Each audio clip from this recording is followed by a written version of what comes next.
মাঝখানে বল, একাদশ এবং দ্বাদশ শ্রেণীর মধ্যে বল নিয়ে কাড়াকাড়ি চলছে।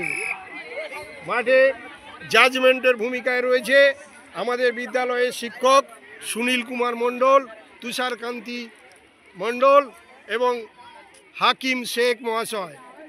মাঠের উত্তর প্রান্তে বিদ্যালয় প্রাঙ্গণ এবং আমাদের ছাত্রীরা দাঁড়িয়ে আছে ও ছাত্ররা দাঁড়িয়ে আছে মাঠের পশ্চিম দিকে।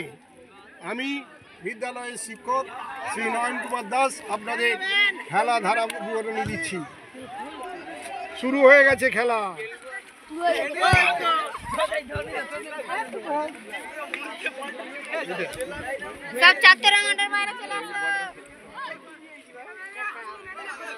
দশম শ্রেণী ছাত্রের হাতে বল, থ্রো করেছে, গোলের সামনে বল। একাদশ শ্রেণী ছাত্ররা বলটাকে বার করে দিল। দশম শ্রেণী ছাত্রেরা আবার পায়ে বল, আবার একটা ধাক্কা। একাদশ এবং দ্বাদশ শ্রেণীর মধ্যে বল নিয়ে কাড়াকাড়ি করতে গিয়ে ধাক্কা এবং বলটা মাঠের বাইরে চলে গেল। আজকের খেলা পরিচালনা করছেন আমাদের বিদ্যালয়ের শিক্ষক দীপ্তেন্দু পুরকায়েত মহাশয়। বলে খেলা দেখছেন আপনারা বিদ্যালয়ের প্রাঙ্গণে। দশম এবং একাদশ শ্রেণীর ছাত্রদের মধ্যে খেলা, ফাইনাল খেলা 2025 সালের ফুটবল ফাইনাল খেলা চলছে।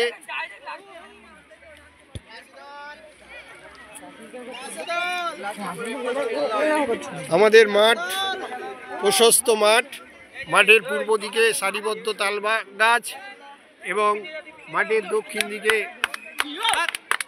নারকেল গাছ, পশ্চিমে পিচিং রোড এবং ছাত্রছাত্রীরা সব দাঁড়িয়ে রয়েছে। আমাদের বিদ্যালয়ের উত্তর দিকে সুখদেবপুর কাজীপাড়া মিলনী বিদ্যাপীঠ এবং এইভাবে আমাদের তৈরি একটা প্রাকৃতিক ন্যাচারাল সিন। এই ন্যাচারাল সিনকে আপনারা উপভোগ করুন, দেখুন। আমাদের বিদ্যালয়ের ছাত্ররা সুশৃঙ্খলভাবে খেলাধুলা করছে এবং তাদের খেলা উপভোগ করুন।